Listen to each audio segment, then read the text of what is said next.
Even if America were completely destroyed, it would still be able to strike back at whoever targeted it. But not from the White House, not even from the Pentagon. It'd be from the heart of a mountain in the state of Colorado. Inside the mountain there is a complete city, tunnels, steel doors, and military buildings. A place from which wars are run, and which could be the last refuge for the President of the United States. Cheyenne Mountain Complex, the most terrifying shelter in history. According to the U.S. Department of Defense, the goal was clear. A fortified place that would remain even if Washington and New York were destroyed. A place able to withstand a massive nuclear blast. A place that could run a third world war from underground. In 1966, the New York Times described this bunker as the strongest shelter on the face of the earth. From the moment it opened, its name was tied to fear. Fear of Soviet missiles and fear of the end of the world. But it was also tied to legend.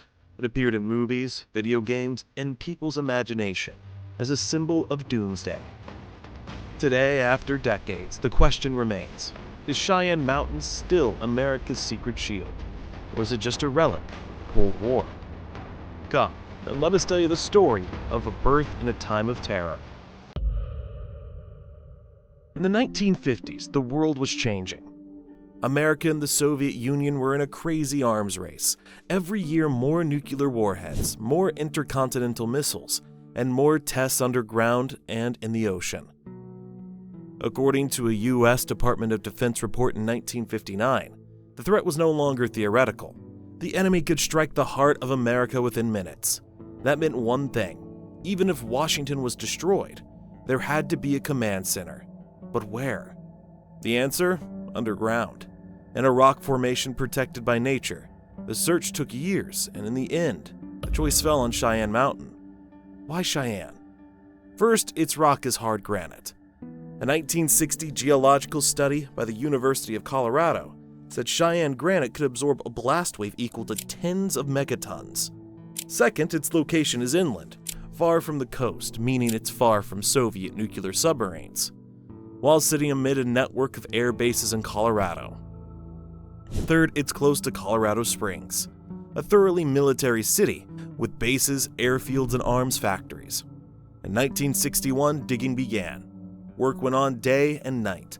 Workers, engineers, and soldiers. Tons of explosives were used to open tunnels. Millions of tons of rock were moved outside.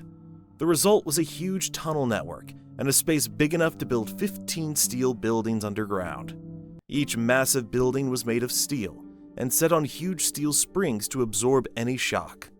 Even if a nearby nuclear detonation occurred, the building would shake and then settle without collapsing.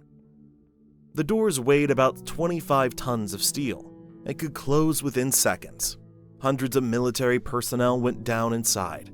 According to the U.S. Government Accountability Office, the cost reached $142 million in 1966, equivalent to more than $1.5 billion today.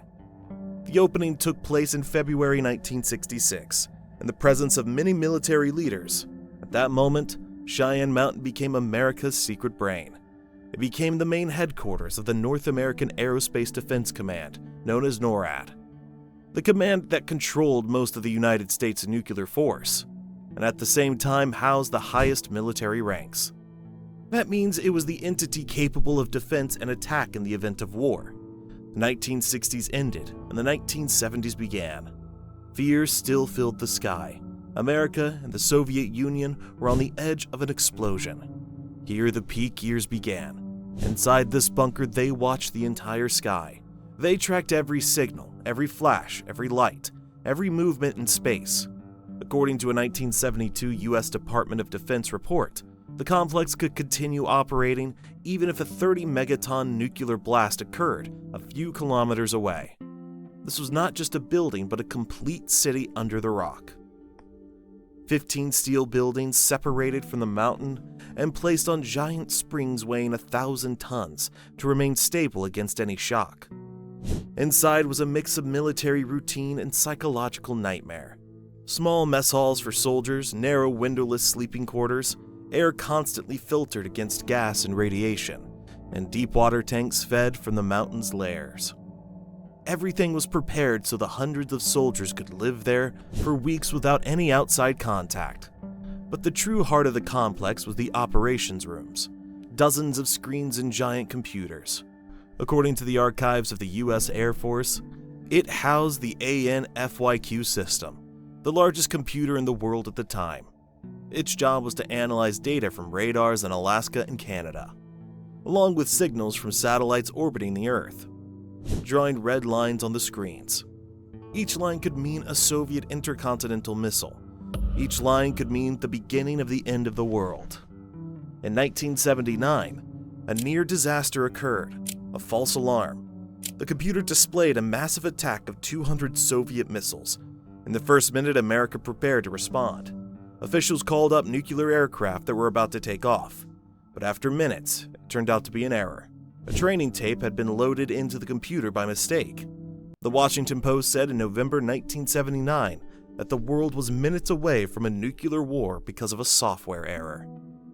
In 1980, there was another error, and in 1983, a new alarm. Each time proved that even the mightiest strongholds could fall in a single stroke. But despite the mistakes, Cheyenne Mountain remained the brain that watched the world and waited for a moment that might never come. In 1991, the Soviet Union collapsed, the Berlin Wall fell, and the world changed.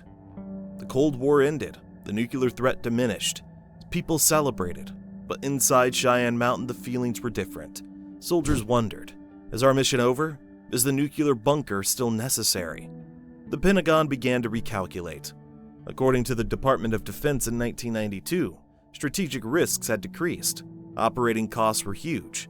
The place consumed tremendous energy and millions of dollars annually, with thousands of employees and equipment needing constant maintenance. In 2006, the official announcement came. NORAD would move its headquarters from Cheyenne Mountain to a nearby Peterson Air Force Base. The news hit like a thunderbolt. For the first time in 40 years, the bunker was no longer the heart. The media described it as the end of a legend. Channels like CNN said the nuclear fortress has become just a backup. But did the mountain die? The answer is no. The place was not closed or abandoned, but turned into an emergency plan. If an attack occurred or above-ground command failed, Cheyenne Mountain was ready to open its doors again. The years passed. The mountain remained, but silent. The threats didn't disappear, they only changed. The fear was no longer Soviet missiles. The new fear was cyber attacks, modern cruise missiles, and, most dangerous, electromagnetic pulse, EMP. An EMP is a detonation in the sky that generates a wave wiping out electrons, computers, communications, power grids. In 2015, the Pentagon announced a surprise. A sensitive command was returning to Cheyenne Mountain. Admiral William Gortney told Fox News, "We repurchased the complex because it is protected against EMP." And this is what's needed now. Suddenly, the mountain's name returned to the headlines. New defensive facilities were moved inside. The bunker returned to service again. Russia tested new weapons. China developed hypersonic missiles, and North Korea conducted nuclear tests. Amid all these dangers, Cheyenne Mountain appeared to be rising from the ashes. But Cheyenne Mountain's story didn't remain only in politics. It moved into popular culture. Cinema adopted its image. The 1983 film War Games made it the center of global decision-making. The series Stargate SG-1 turned it into a gate to space. And many video games portrayed it as a doomsday shelter. The media fed the legend. Images of the massive doors, deep corridors, and old screens. The Guardian wrote in 2018, "Cheyenne Mountain is not just a military facility. It is an American symbol of survival at the end of the world." In the American imagination, the mountain is the last refuge, the place that survives while everything on the surface collapses. From the specter of Soviet missiles to cyber threats, Cheyenne Mountain has remained a symbol of power, a symbol of fear, and a symbol of survival. A place built to stand tall if cities fall, a place designed to live even if the world dies. Today it is no longer the main center, but it is present, ready and prepared to open its doors if doomsday comes. The bunker that does not die, the mountain that holds America's stone heart, and the question remains, Will it remain just a memory of the Cold War, or will it one day return to be the last line of defense in a war that has not yet begun?